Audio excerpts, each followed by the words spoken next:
I went to my 25 years Abiturtreffen, roughly translated to high school reunion, a few weeks back, and one of the topics that popped up was, are you going grey already, and if you do you color your hair? I mean, these kind of meetups inspire a lot of random conversation, but with all of us being in our mid-40s now, it probably was inevitable to discuss the signs of aging you notice in people that, in your mind, still just turned 19. Turns out that most of us were going grey, and with one experience, everyone that did color their hair. So I figured it might be a good opportunity to talk about why we go grey with age and to explore what that means in terms of how we feel about ourselves. If you're new here, welcome!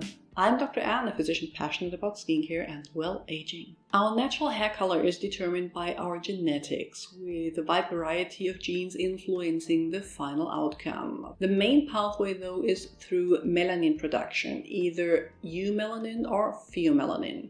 The default setting is production of eumelanin, with a high amount being produced leading to black hair, a moderate amount leading to brown hair, and a small amount to blonde hair. If the gene responsible for that, the MC1R gene, has only one functioning copy, only a part of the melanocytes have the necessary receptor triggered leading to eumelanin production, and the others produce pheomelanin, which gives the hair color a red hue. If no functioning copies are present, there is only pheomelanin, leading to bright red hair. So, genetics determine your natural color, but obviously lifestyle factors like the amount of time spent in the sun or the hairdresser influence the actual outcome.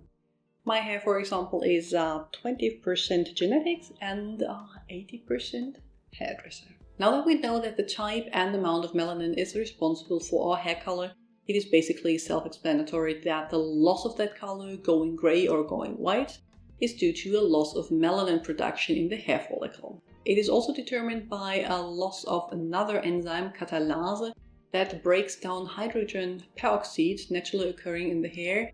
Yes, the same that is used to bleach your hair in the salon. With age, the amount of catalase we have declines, so more hydrogen peroxide is left and your hair gets lighter. The most important factors in when that happens is genetics and race. Caucasian starts going grey in their mid-30s, Asians in their late 30s, and Africans in their mid-40s. And your individual starting time is usually close to that of one of your parents.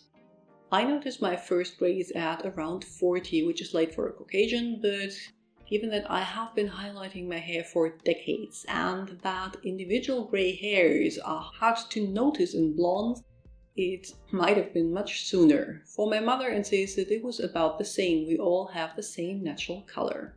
By now I have broader grayish-white streaks, especially around my temples, that I color over when I get to my highlights. I don't mind them much, as right now they look just like highlights, but I don't think I would feel comfortable with a full head of grey hair. While genetics play the most important role, certain lifestyle factors seem to influence how quickly you go grey as well. The data here is, however, inconclusive, and even where we have established a stronger connection, for example with smoking, the influence is still only a fraction of that of our genetic disposition. There are some medical conditions like issues with the thyroid gland or a vitamin B12 deficiency that might cause premature grey hair, and in general things that increase oxidative stress like smoking or, stress might influence how early the melanocytes in the hair follicle die.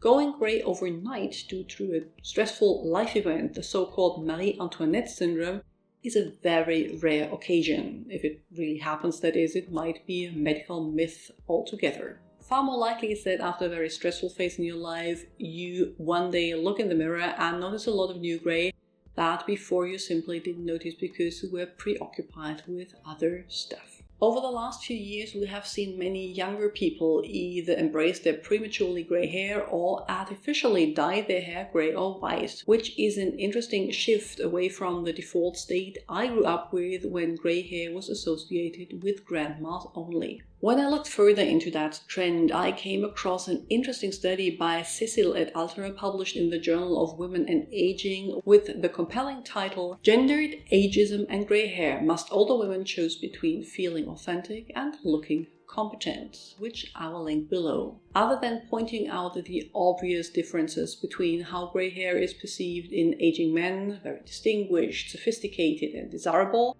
as opposed to aging women, the author looked at how women that decided to go grey felt people reacted to them. It comes as no surprise that, generally speaking, a woman with grey hair is perceived as older and consecutively less sexually attractive, less competent in the workplace, and just in general less important.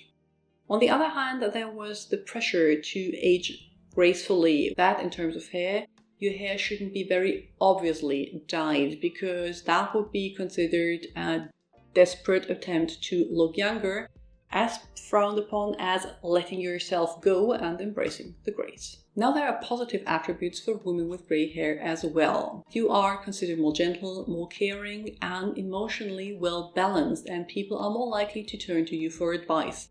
In emotional and family affairs, that is, certainly not with political or technical questions.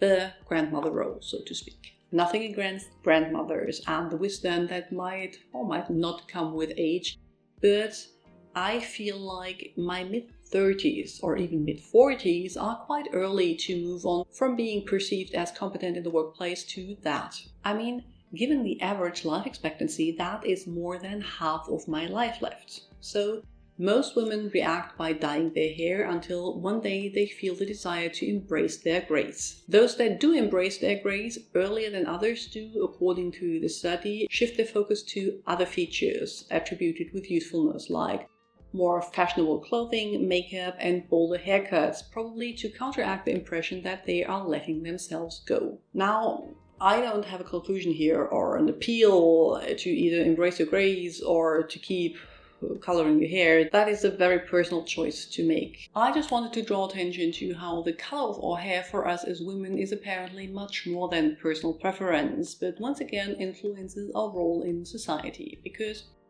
awareness might trigger change. I am not sure how my hair journey will develop. Right now I highlight my hair because I feel my natural color is just too ashy for me to feel comfortable. Maybe that will change with more grey streaks, maybe not. My mother just one day stopped to color her hair and cut it all off from chin's length to a pixie. If there's anything you would like to add, please do so in the comments below. I will link to more videos you might find interesting on the screen and add links to my Instagram, blog and Patreon account in the description box. See you soon. Bye!